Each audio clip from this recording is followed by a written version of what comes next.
Has this ever happened to you before? Have you ever done anything like this? No, I've never gotten covered in butter and tried to escape from police. On camera or just ever? Ever.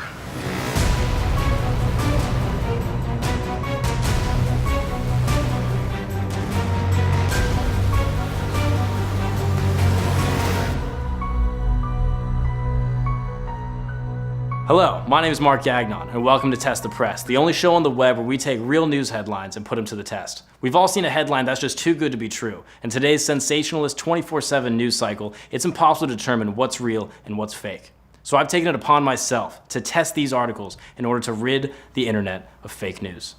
Today's headline comes to us from the New York Daily News. Apparently a man in Ireland attempted to escape police arrest by covering his body in butter.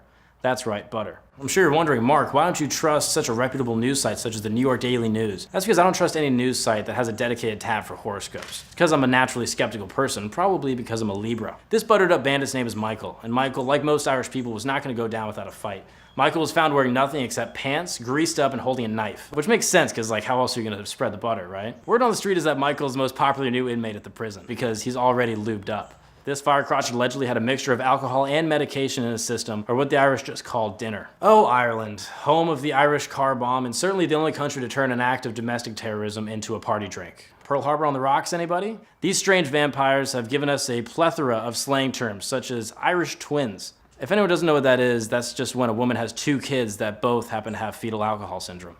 Okay, really, people?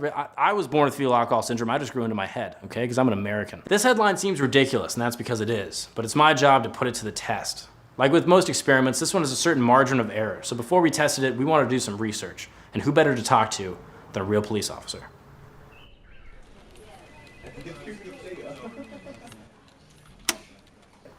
Thank you so much for being here. I appreciate it. Not a problem.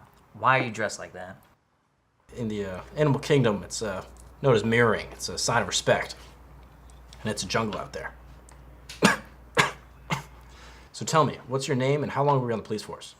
Well, my name And is... you do have the right to remain silent. Or you can speak if you want to. Okay. Well, my name is Joe, and I was a cop for 4 years. Right. Have you arrested someone? I have arrested people. Now you tell me, in your experience using handcuffs, which is more effective, metal or fuzzy? Have you ever, like, arrested a prostitute? I have. You have? Mm-hmm. How do you know that a woman is a prostitute? Usually they ask you for sex. But what's the difference between a prostitute and just a whore? About $29. Okay, I see. But so, like, if you were to see a girl on the street, how would you know if she was or was not a prostitute? Usually there's undercover units that come in, and they will just pose as Johns, and they will approach them, and once an agreement is reached for how much it costs for them to have sex with them, they will stop them at that point and arrest them. Sometimes they even bring in instruments to simulate it even a little bit further. So they sometimes do go further. Sometimes they bring dildos. Dildos? Like, very accurate representations. And they trick the prostitute? They sometimes do. With a bait and switch? It has been done. And that works? It has been done. And why not just go all the way? Probably because they could go to jail too. That's a catch-22. Yeah, both go to jail. They're in jail together. If there ever is one. So if you're using a sex toy to trick a prostitute, do you get to pick the sex toy? I would imagine they had to grab it with them to bring it on the sting. Right, so they would pick perhaps a larger sex toy. Well, why wouldn't you? Jeez. For me, I would get a big one. I would get a 4-incher. Are horse cops smaller, like a jockey? No. Just average size? Average size. How you feeling? Getting pretty hot under these lights? It's always hot when I'm in the room. I burned my hand pretty hard on that. How often do people tell you that they pay your salary? It's less often than you think, but it does happen. Right? Mm-hmm. You don't have to worry about me saying that, because I don't pay your salary, because I'm in college. I don't pay taxes. So tell me, have you heard of this headline? Apparently a man in Ireland attempted to escape police by covering his body in butter. Have you ever heard of this? I haven't heard of that. What would you do if you were sort of called into a situation where a guy was covered in butter? What's protocol? Well, I guess the first thing I'd do would approach the scene and try to evaluate what crime has taken place. Okay. If the guy's being violent, I would order him onto the ground and to put his hands behind his back. Okay, what if he tried to run? What if he was resisting? I would inform him to stop resisting, and I would proceed to either tase him, depending on the crime that has happened, right, or I would try to tackle him down to the ground. Right, but he's covered in butter. Do you think you could slip away? No, you could definitely slip away a little bit, but I would try to grab him really hard. Right, right. So you think it is possible to maybe get away from police if you're covered in butter? I guess it could be. Okay. Do you have any advice as to how we could maybe test this thing? Not exactly sure, but do you know somebody that can help you?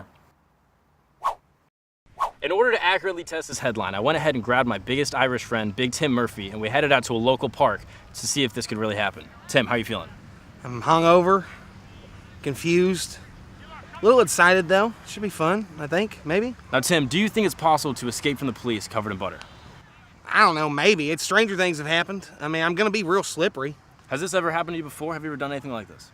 No, I've never gotten covered in butter and tried to escape from police. On camera or just ever? Ever. Good morning, everybody. Thank you guys for joining me. How are we feeling? Yeah. All right, great. So you guys are gonna be our police officers and you're gonna be trying to tackle Big Tim. Here are your shirts. Go ahead and put those on and we're gonna get this thing going. This is an XL and kids?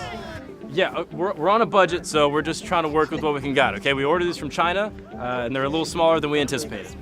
I think I huffed the same paint in high school. The company that we ordered them from, I think they did spray paint them, and they are kid sizes, but more aerodynamic. Okay, well, this is accurate to police life, okay? It's very difficult, it's very hard to be a police officer in America. Is this glitter? I think this is gonna help your energy as police officers. You're really gonna wanna grab Tim, so. In order to test this headline the most thorough and scientific way possible, we created a column of cones which would be interspersed with our police officers. The first section is a warning, the second is a misdemeanor, and the third and final is a felony charge. If he can break through all three sections, Tim will be on his way to freedom. Once we created our course, it was time to butter Tim up. Ultimately, we used over 25 pounds of melted butter to get Tim nice and slick. Now that our course was finalized and Tim was sprayed down, we were finally ready to put this thing to the test.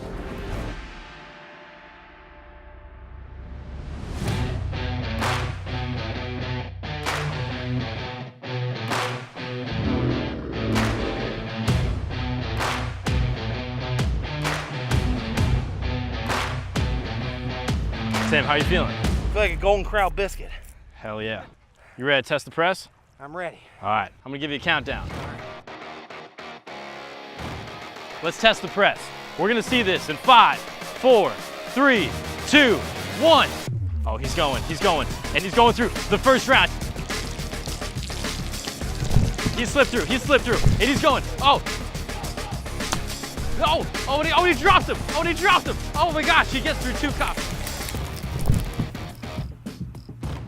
All right, pin him down. Oh, but he's slippery. Oh, he slipped. Oh, man.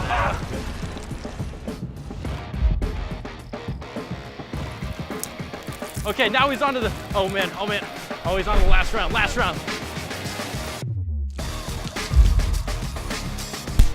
Oh, man. Oh, he's got good contact. Oh, but he's bundled up. Oh, but he's making it through.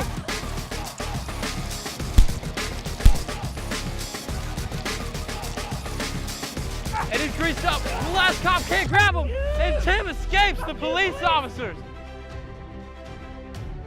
Woo! All right, Tim. So it looks like you can get away from the police. Are you surprised by this? Very much so. I didn't think it was possible. Me either. But it looks like we found out the true way to get away from police, getting covered in butter. Yes, be fat and covered in butter. There you have it, folks. Anything's possible. How did it feel tackling Tim? I got pancakes. I hate butter. I think I got diabetes through osmosis. You went in there today, you tackled Tim covered in butter. How did it feel? About as uncomfortable as this shirt is. It's pretty snug. Yeah. I have a new respect for our nation's border patrol. How did it feel? Like, I did it for every black person I ever know. I did it for Rodney King. That's how I feel, man. We came out here today with a ragtag group of cops and my favorite Irishman to find out if it's really possible to break away from cops while covered in butter. Tim, what do you think? If I can get away from them in the shape I'm in, I'm sure someone that's reasonably athletic and drunk could get away for sure. I agree. Did you think it was possible when we came out here? No, I didn't. No way. I thought this was the stupidest thing I've ever done. There you have it, folks. Looks like we have a plausible conclusion. Let's head back to the studio to find out what we learned. So what did we learn here today? Apparently being covered in butter is an effective way to escape from the police, but it won't help you escape from diabetes. Don't worry, this is not Tim's worst experience with a stick of butter. Thank you guys so much for tuning in. It looks like this headline is plausible. I'm Mark Gagnon, and this is Test the Press. Looks like this headline is in fact plausible. So try it next time you're getting a little pickle. What? Why does the teleprompter in my head have that on it? Who wrote this? Who wrote this, people? Okay.